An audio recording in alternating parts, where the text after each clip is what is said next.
Hi ಎಲ್ಲರಿಗೂ ನಮಸ್ಕಾರ. ನಾನ್ ನಿಮ್ಮ ಪ್ರೀತಿಯ ಮಂಜುಳಾ. ಬನ್ನಿ ಇವತ್ತಿನ ದಿನನ ಸ್ಟಾರ್ಟ್ ಮಾಡೋಣವಾ? ಇವತ್ತು ಬೆಳಗ್ಗೆ ಎದ್ದು ನಾನು ಡೈಲಿ ಕೆಲಸನ ಮಾಡ್ಕೊತಾ ಇದ್ದೀನಿ. ನಾನು ಡೈಲಿ ಕೆಲಸದ ಜೊತೆ ನಾನು ನಿಮ್ಗೊಂದು ಯೂಸ್ಫುಲ್ ಆಗುವಂತ ಒಂದು ಥಾಟ್ಸ್‌ಗಳನ್ನ ಹೇಳೋಣ ಅಂತ ಅನ್ಕೊಂಡಿದೀನಿ. ಏನಪ್ಪಾ ಅಂದ್ರೆ ಇನ್ನೇನು ಆಷಾಢ ಸ್ಟಾರ್ಟ್ ಆಯ್ತು. ಆ ನಿನ್ನೆ ಅಮಾವಾಸ್ಯೆ ಆಯ್ತಲ್ವಾ? ಇದು ಅಮಾವಾಸ್ಯೆ ದಿನದ್ದೇ ವ್ಲಾಗು. ಸೊ ಇನ್ನೇನ್ ಇವತ್ತಿಂದ ಅಮಾವಾಸ್ಯೆ ಸ್ಟಾರ್ಟ್ ಆಯ್ತು ಅಂದ್ರೆ ಆಷಾಢ ಸ್ಟಾರ್ಟ್ ಆಯ್ತು. ಆಷಾಢದ ಪೂಜೆ ಯಾಕೆ ಮಾಡ್ತಾರೆ?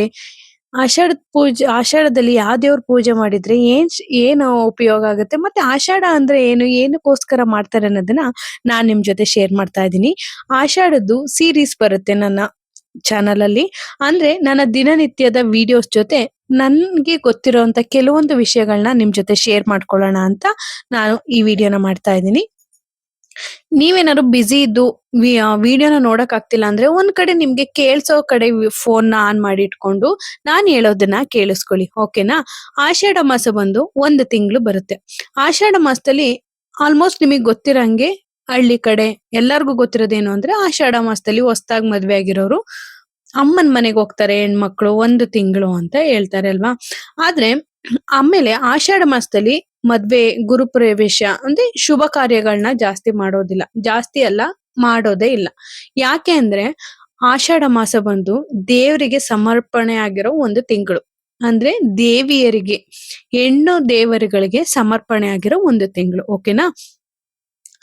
ಅದ್ರಲ್ಲಿ ಯಾವ ದೇವ್ರಿಗೆ ತುಂಬಾ ವಿಶೇಷ ಅಂದ್ರೆ ವರಹಾದೇವಿ, ಚಾಮುಂಡೇಶ್ವರಿ, ಹಳ್ಳಿಗಳಲ್ಲಿರೋ ಗ್ರಾಮ ದೇವತೆಗಳಿಗೆ ತುಂಬಾ ವಿಶೇಷವಾದ ಮಾಸ ಇದು. ಬೆಳಗ್ಗೆ ಬ್ರಾಹ್ಮಿ ಮುಹೂರ್ತ ಅಂದ್ರೆ 3:30 5:30 5:45 ಇರುತ್ತೆ ಬ್ರಾಹ್ಮಿ ಮುಹೂರ್ತ. ಈ ಟೈಮಲ್ಲಿ ಇಲ್ಲ ಗೋಧುಳಿ ಲಗ್ನದಲ್ಲಿ ಅಂದ್ರೆ ಗೋವುಗಳು ಕೊಟ್ಟಿಗೆಗೆ ಹೋಗೋ ಟೈಮ್ ಅಂದ್ರೆ 4:45 ಒಂದು 6:30 ವರೆಗೂ 7 o'clock ವರೆಗೂ ನೀವು ಪೂಜೆನ ಮಾಡ್ಕೋಬಹುದು. ಈ ಟೈಮಲ್ಲಿ ದೇವ್ರಿಗೆ ಪೂಜೆ ಮಾಡಿದ್ರೆ ನೀವು ಯಾವತ್ತೇ ಪೂಜೆ ಮಾಡಿದ್ರು ಆಷಾಢ ಅಂತಲ್ಲ, ಯಾವಾಗ್ಲೇ ಪೂಜೆ ಮಾಡಿದ್ರು ಈ ಟೈಮಲ್ಲಿ ಪೂಜೆ ಮಾಡೋದು ತುಂಬಾನೇ ಒಳ್ಳೆಯದು. ಹೆಣ್ಮಕ್ಳು ಸ್ವಲ್ಪ ಮನೆ ಕೆಲಸ ಎಲ್ಲ ಮುಗಿಸಿ ಪೂಜೆ ಮಧ್ಯಾಹ್ನ ಟೈಮ್ ಮಾಡ್ತೀರಾ ಅನ್ನೋದಾದ್ರೆ ನಿಮ್ಮ ಕ್ಯಾಲೆಂಡರ್ಗಳಲ್ಲಿ ರಾಹು ಕಾಲ ಕೊಟ್ಟಿರ್ತಾರೆ, ಅದನ್ನ ನೋಡಿ ದೀಪ ಹಚ್ಚಿದ್ರೆ ಇನ್ನು ತುಂಬಾ ಒಳ್ಳೇದು. ಓಕೆನಾ? ಹಾಗೆ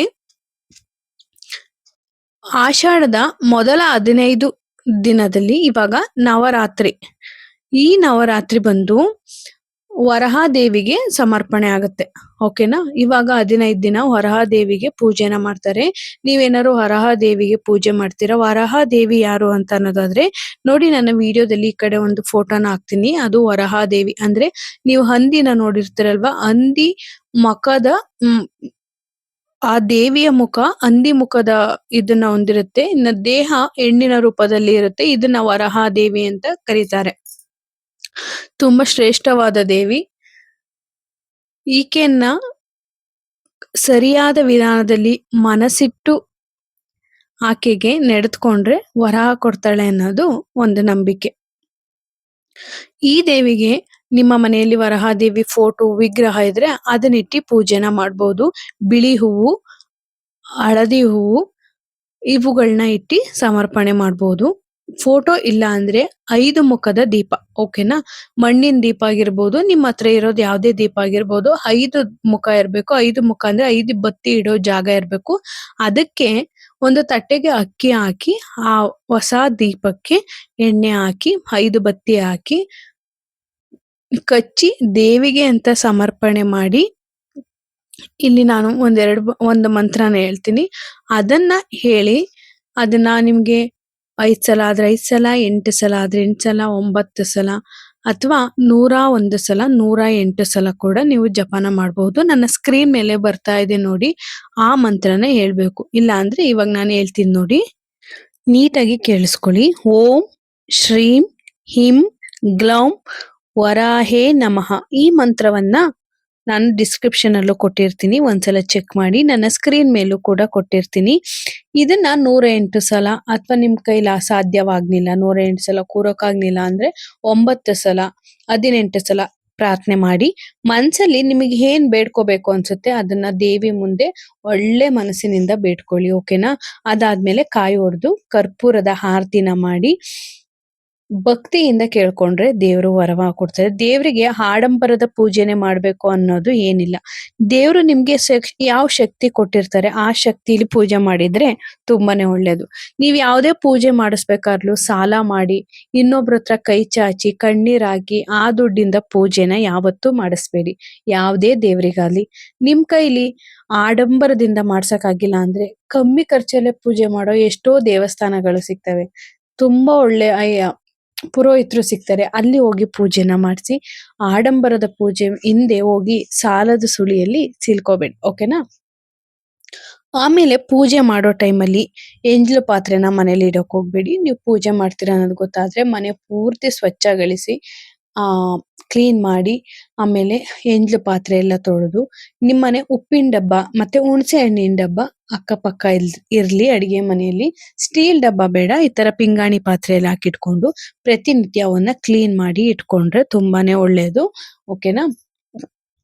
ಅಡಿಗೆ ಮನೆ ನೀವು ಪೂಜೆ ಮಾಡ್ತಾ ಇದ್ದೀರಾ ಅಂದಾಗ ನಿಮ್ಮ ಬಚ್ಚಲ್ ಮನೆ ನಿಮ್ಮ ಅಡಿಗೆ ಮನೆ ತುಂಬಾ ಸ್ವಚ್ಛವಾಗಿದ್ರೆ ತುಂಬಾನೇ ಒಳ್ಳೆಯದು. ಆ ಪೂಜೆ ಮಾಡಿ ಆದ್ಮೇಲೆ ಓಕೆನಾ, ನಿಮ್ಗೆ ಪೂಜೆ ಮಾಡ್ಬೇಕಾದ್ರೆ ಸಾಧ್ಯವಾದ್ರೆ ಸೀರೆ ಹಾಕೊಳ್ಳಿ.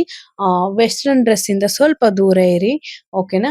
ಅದಾದ್ಮೇಲೆ ಬಂದು ಹೆಣ್ಮಕ್ಳು ಪೂಜೆ ಮಾಡ್ಬೇಕಾದ್ರೆ ಜಡೆನ ಕಟ್ಟಿ ಪೂಜೆ ಮಾಡಿ. ಓಕೆನಾ? ಕೂದ್ಲನ್ನ ಬಿಡಬೇಡಿ. ಕೂದ್ಲು ಬಿಡೋದು ರಾಕ್ಷಸರ ಸಂಪ್ರದಾಯ ಅಂತ ಹೇಳ್ತಾರೆ. ಸೊ ಹಾಗಾಗಿ ಕೂದ್ಲನ್ನ ಬಿಡಬೇಡಿ. ಕೂದ್ಲನ್ನ ಕಟ್ಟಿ ಪೂಜೆನ ಮಾಡಿ. ಪೂಜೆನ ಮಾಡ್ಬೇಕಾದ್ರೆ ಏನ್ ಗೊತ್ತಾ, ಇನ್ನೊಬ್ರಿಗೆ ಅವ್ರು ನನಗೆ ಹಂಗ್ ಮಾಡೋರು ಇವ್ರಿಗೆ ಹಿಂಗ್ ಮಾಡು, ಅವರಿಂದ ನನಗೆ ಈ ತರ ಪ್ರಾಬ್ಲಮ್ ಆಯ್ತು ಅವ್ರಿಗೂ ಅದೇ ತರ ಪ್ರಾಬ್ಲಮ್ ಕೊಡು ಅಂತ ಯಾವತ್ತೂ ದೇವ್ರ ಹತ್ರ ಕೇಳೋದಿಕ್ ಹೋಗ್ಬೇಡಿ. ನನಗೆ ಯಾರು ಏನೇ ಮಾಡಿರ್ಲಿ ಅದನ್ನೆಲ್ಲ ನೀನೇ ಇಟ್ಕೋ. ನನಗ್ ನೀನ್ ಒಳ್ಳೇದ್ ಮಾಡು, ನನ್ನ ಕುಟುಂಬಕ್ಕೆ ಒಳ್ಳೇದ್ ಮಾಡು, ನನಗ್ ಕೆಟ್ಟದ್ ಬಯಸೋರ್ಗೂ ಒಳ್ಳೇದನ್ನೇ ಮಾಡು. ಆದ್ರೆ ಅವರಿಂದ ನನಗೆ ಏನು ಕೆಟ್ಟದಾಗ್ಬಾರ್ದು, ನನ್ನಿಂದನೂ ಅವ್ರಿಗೆ ಏನು ಕೆಟ್ಟದಾಗ್ಬಾರ್ದು. ಈ ತರ ನೀವ್ ಎಲ್ಲೇ ದೇವಸ್ಥಾನಕ್ಕೆ ಹೋಗಿ ಏನೇ ಆಗ್ಲಿ, ನೀವ್ ಎಂತದ್ದೇ ಕಷ್ಟದಲ್ಲಿರ್ಲಿ ಯಾರಿಗೂ ಕೆಟ್ಟದ್ದನ್ನ ಬಯಸ್ಬೇಡಿ. ನಿಮ್ಗೆ ಕೆಟ್ಟದ್ದನ್ನ ಬಯಸೋರ್ಗೂ ನೀವ್ ಕೆಟ್ಟದ್ದನ್ನ ಬಯಸ್ಬೇಡಿ. ಅವಾಗ ಯಾವ್ದೇ ದೇವರಾದ್ರೂ ನಿಮ್ಗೆ ವರ ಕೊಡ್ತಾರೆ. ವರ ನಿಮಗ್ ಕಷ್ಟಕ್ಕೆ ದೇವ್ರು ಕೈ ಹಿಡಿಯೋದು ಸ್ವಲ್ಪ ನಿಧಾನ ಆಗ್ಬೋದು, ಆದ್ರೆ ಖಂಡಿತ ಕೈ ಹಿಡಿತಾರೆ. ನಿಮ್ಮ ಕಷ್ಟದ ದಿನಗಳನ್ನೆಲ್ಲ ಹೋಗ್ಲಾಡಿಸ್ತಾರೆ. ಓಕೆನಾ? ಆಮೇಲೆ ಬಂದು ಆಷಾಢ ಸ್ಟಾರ್ಟ್ ಆಗ್ತಾ ಇದೆ ಅಲ್ವಾ? 15ನೇ ತಾರೀಕಿಂದ ಸ್ಟಾರ್ಟ್ ಆಗುತ್ತೆ. ದೇವಿಯರ ಪೂಜೆ ಅಂದ್ರೆ ಚಾಮುಂಡೇಶ್ವರಿ, ಕಾಳಿ ಸ್ವರೂಪದಲ್ಲಿರೋರು, ಸಪ್ತ ಮಾತೃಕೆಯರು ಎಲ್ಲರಿಗೂ ಕೂಡ ಆಷಾಢ ತುಂಬಾನೇ ಒಳ್ಳೇದು. ಬಾಗಿನ ಕೊಡೋದು ಇವಾಗ್ಲಿಂದ ಸ್ಟಾರ್ಟ್ ಆಗುತ್ತೆ. ಹೆಣ್ಣು ದೇವರಿಗೆ ನೀವೇನಾದ್ರೂ ಬಾಗಿನ ಕೊಡ್ಬೇಕು ಅನ್ಕೊಂಡ್ರೆ ಆಷಾಢದಲ್ಲಿ ಕೊಟ್ರೆ ತುಂಬಾನೇ ಒಳ್ಳೇದು. ಓಕೆನಾ? ಬಾಗಿನದಲ್ಲಿ ಏನೇನ್ ಇರ್ಬೇಕು ಅಂದ್ರೆ ಮಡ್ಲಕ್ಕಿ ಮೇನ್ ಇರ್ಬೇಕು, ಅಕ್ಕಿ, ಅರಿಶಿನ ಕುಂಕುಮ, ಸೀರೆ ಆಗ್ಲಿಲ್ಲ ಅಂದ್ರೆ ಕಣ ಕೊಡಿ, ಹೊಸಾದು ಕೊಡಿ. ಮನೆಯಲ್ಲೇ ಇಟ್ಟು ಮೈಲಿಗೆ ಆಗಿರೋದನ್ನ ಕೊಡ್ಬೇಡಿ, ಹೊಸಾದನ್ನ ಕೊಡಿ. ಅರಿಶಿನ ಕುಂಕುಮ, ಹೂವು ಏನ್ ಗೊತ್ತಾ, ಘಮ ಬರೋ ಅಂತ ಹೂವು ಆದ್ರೆ ತುಂಬಾನೇ ಒಳ್ಳೇದು. ಮಲ್ಲಿಗೆ, ಕಾಕ್ಟ, ಕನಕಾಂಬ್ರ, ಮುಡಿಯೋ ಅಂತ ಹೂ. ಬಾಗ್ನದಲ್ಲಿ ಸೇವಂತಿಗೆ ಇದನ್ನೆಲ್ಲ ಕೊಡೋದಕ್ಕಿಂತ ನೀವು ಮುಡಿಯೋದು, ಹೆಣ್ಣು ಮಕ್ಳು ಮುಡಿಗೆ ಹೇರ್ಸೋ ಅಂತ ಹೂವನ್ನ ಕೊಟ್ರೆ ತುಂಬಾನೇ ಒಳ್ಳೇದು. ಯಾಕೆಂದ್ರೆ ನಾವು ಕೊಡ್ತಿರೋದು ಒಂದು ಹೆಣ್ಣಿಗಲ್ವಾ. ಸೊ ಹಾಗಾಗಿ ಅದ್ರ ಜೊತೆ 5 ತರದ ಫಲ, 5 ತರದ ಹಣ್ಣುಗಳು, ಕೊಬ್ಬರಿ, ಪಂಚಾಮೃತ ಸಾಮಾನ್ ಅಂದ್ರೆ ದ್ರಾಕ್ಷಿ, ಗೋಡಂಬಿ, ಇದನ್ನ ಕೊಬ್ಬರಿನ ಮಧ್ಯೆ ಕೂದು ಅದಕ್ಕೆ ಈ ಪಂಚಾಮೃತ ಸಾಮಾನ ಇಟ್ಟಿ ನಿಮ್ ಕೈಲಿ 10 ರೂಪಾಯಿ ಆದ್ರೆ 10 ರೂಪಾಯಿ, ನಿಮ್ ಕೈಲಿ ಎಷ್ಟಾಗತ್ತೆ ಅಷ್ಟು, ನಿಮ್ಗೆ ದೇವ್ರು ಎಷ್ಟು ಶಕ್ತಿ ಕೊಟ್ಟಿದ್ದಾನೆ ಅಲ್ಲಿವರ್ಗುನು ಕೊಡ್ಬೋದು. ಶಕ್ತಿ ಕಮ್ಮಿ ಇದೆ ಅಂದ್ರೆ ನಿಮ್ ಕೈಲಿ ಎಷ್ಟಾಗುತ್ತೆ ಅಷ್ಟು ವೀಳ್ಯದೆಲೆ ಅಡಿಕೆ ಮೇಲೆ 10 ರೂಪಾಯಿ ಇಟ್ಟು ದೇವರಿಗೆ ಸಮರ್ಪಣೆ ಮಾಡಿ. ಆದಷ್ಟು ನೀವು ಯಾವ್ದಾರ ದೇವಾಲಯಗಳಿಗೆ, ದೇವಸ್ಥಾನಗಳಿಗೆ ಬಾಗಿನ ಕೊಡ್ತಾ ಇದ್ರ ಅಂದ್ರೆ ದೇವರಿಗೆ ಉಡ್ಸೋದಿಕ್ಕೆ ಆಗುವಂತ ಸೀರೆಗಳನ್ನ ಕೊಟ್ರೆ ದೇವರಿಗೆ ಉಡಿಸ್ತಾರೆ. ಕೆಲವೊಂದ್ ಕಡೆ ದೊಡ್ಡ ದೊಡ್ಡ ದೇವಸ್ಥಾನಗಳಲ್ಲಿ ಉಡ್ಸೋದಿಲ್ಲ, ಬಟ್ ಸಣ್ಣ ಪುಟ್ಟ ದೇವಸ್ಥಾನಗಳಲ್ಲಿ ಉಡಿಸ್ತಾರೆ. ಓಕೆನಾ? ಇದು ಆಷಾಢದ ನಿಯಮ. ಆಷಾಢದಲ್ಲಿ ಏನಕ್ಕೆ ದೇವ್ರನ್ನ ಪೂಜೆ ಮಾಡ್ತಾರೆ? ಹೆಣ್ಣು ದೇವರಿಗೆ ಮಾತ್ರ ಯಾಕೆ ಮೀಸಲು ಅಂದ್ರೆ ಆಷಾಢ ಮಳೆ ಬರುವಂತ ಮಾಸ, ತುಂಬಾ ಮಳೆ ಬೀಳುವಂತ ಮಾಸ. ಕಾಯಿಲೆಗಳು, ರೋಗಗಳು ಇದು ಯಾವ್ದು ಬರಬಾರ್ದು. ಜನಗಳು ಶಾಂತಿ ನೆಮ್ಮದಿಯಿಂದ ಬದುಕ್ಬೇಕು. ಎಲ್ಲ ಕೆರೆ ಕಟ್ಟೆಗಳು ತುಂಬಿ ದನ ಕರುಗೆಲ್ಲ ಬಾಯಾರಿಕೆ ನಿಂಗುವಷ್ಟು ನೀರ್ ಬರ್ಬೇಕು, ಹೊಟ್ಟೆ ತುಂಬುವಷ್ಟು ಹುಲ್ಲು ಬೆಳಿಬೇಕು. ಸಕಲ ಜೀವರಾಶಿಗಳು ಆರೋಗ್ಯದಿಂದ ಇರಬೇಕು, ರೋಗ ರುಜಿನ ಬರಬಾರ್ದು ಅಂತ ಕೇಳ್ಕೊಳ್ಳೋ ಅಂತ ಮಾಸ ಇದು. ಅದಕ್ಕೆ ಇದು ದೇವರಿಗೋಸ್ಕರನೇ ಮೀಸಲಾಗಿಟ್ಟಿರೋ ಮಾಸ. ಅದಕ್ಕೆ ಇದ್ರಲ್ಲಿ ಬೇರೆ ಯಾವುದೇ ಶುಭ ಕಾರ್ಯಗಳನ್ನ ಯಾರು ಮಾಡೋದಿಲ್ಲ. ಇದನ್ನ ದೇವರಿಗೆ ಅಂತಾನೆ ಸಮರ್ಪಣೆ ಮಾಡಿರೋ ಅಂತ ಮಾಸ ಆಷಾಢ ಮಾಸ. ಓಕೆನಾ? ನಿಮ್ ಕೈಲಿ ಸಾಧ್ಯವಾದ್ರೆ ತಾಯಿ ಚಾಮುಂಡೇಶ್ವರಿಗೆ ನಿಂಬೆ ಹಣ್ಣಿನ ದೀಪನ ಹಚ್ಚಿ, ಒಂದೇ ದಿನ ಎಲ್ಲಾ ದೀಪನೂ ಹಚ್ಬೇಡಿ. ನಿಮ್ದು ಸ್ನಾನದ ಡೇಟ್ ನ ನೋಡ್ಕೊಂಡು ಇಷ್ಟು ದಿನ ಅಂತ ಸಮರ್ಪಣೆ ಮಾಡ್ಕೊಳ್ಳಿ. ಫಿಕ್ಸ್ ಮಾಡ್ಕೊಳ್ಳಿ. ಮಂಗಳವಾರ, ಶುಕ್ರವಾರ ಈ 2 ದಿನ ಹಚ್ಚಿ, ಒಂದಿನ 1, ಒಂದಿನ 2, ಒಂದಿನ 3, 9ಕ್ಕೆ ಬರೋವರ್ಗುನು ಹಚ್ಚಿ. ಓಕೆನಾ? ಬೆಸ ಇರೋ ತರ ಹಚ್ಚಿದ್ರೆ ತುಂಬಾನೇ ಒಳ್ಳೇದು. ತುಪ್ಪದ ದೀಪ, ನಿಂಬೆಹಣ್ಣಿನ ದೀಪ ತಾಯಿ ಚಾಮುಂಡೇಶ್ವರಿಗೆ ತುಂಬಾನೇ ಇಷ್ಟ ಆಗುವಂತ ಒಂದು ಆರತಿ.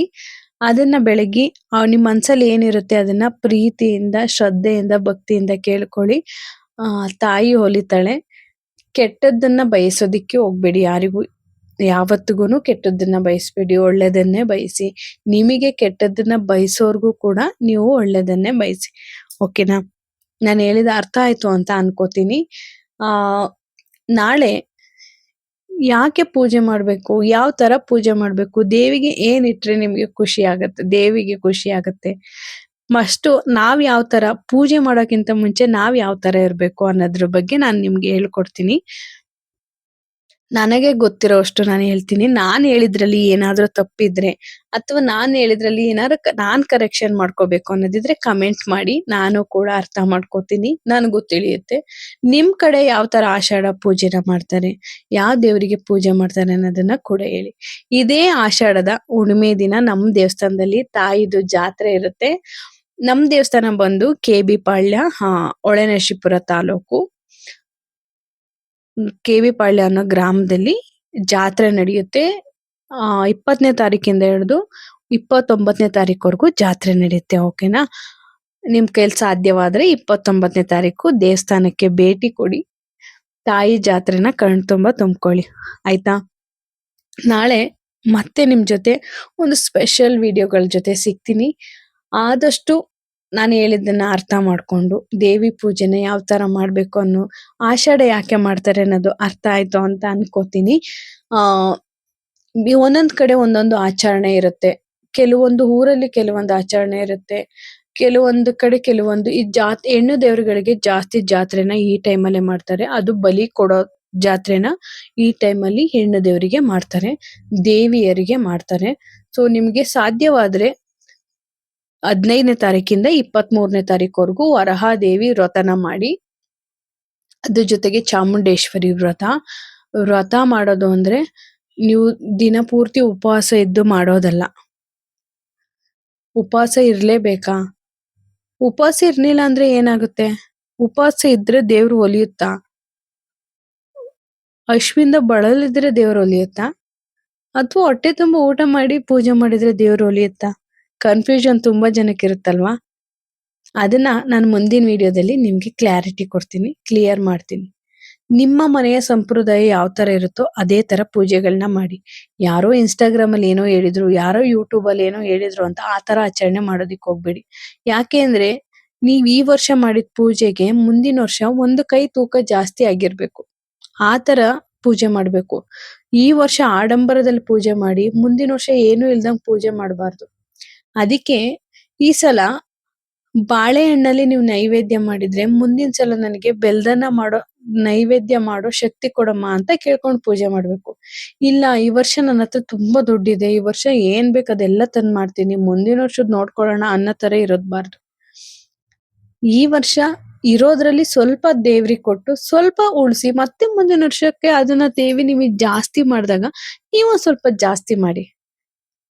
ಯಾವ ದೇವ್ರುನು ನೀನ್ ಬೀದಿಗೆ ಬಂದು ನನ್ನನ್ನು ಪೂಜೆ ಮಾಡು ಅಂತ ಕೇಳೋದಿಲ್ಲ. ನೀನ್ ಇರೋ ಜಾಗದಲ್ಲಿ ಮನ್ಸಿಂದ ಪೂಜೆ ಮಾಡು ಅಂತ ಕೇಳ್ತಾರೆ. ಇದನ್ನ ಎಲ್ಲರೂ ಅರ್ಥ ಮಾಡ್ಕೋಬೇಕು. ನಮ್ಮ ದೇವ್ರನ್ನ ನಾವೇ ಅರಿಮೆಯಿಂದ ಮಾಡಬಾರ್ದು, ಮಾತಾಡಬಾರ್ದು. ನಿಮ್ಮ ಮಕ್ಕಳಿಗೆ ಸಾಧ್ಯವಾದಷ್ಟು ನಿಮ್ಮ ಆಚಾರ ವಿಚಾರಗಳನ್ನ ಹೇಳ್ಕೊಡಿ. ಮನೆಯಲ್ಲಿ ಸ್ವಲ್ಪ ಹಿಂದುತ್ವದ ಬಗ್ಗೆ ಅವರಿಗೆ ಅರಿವನ್ನ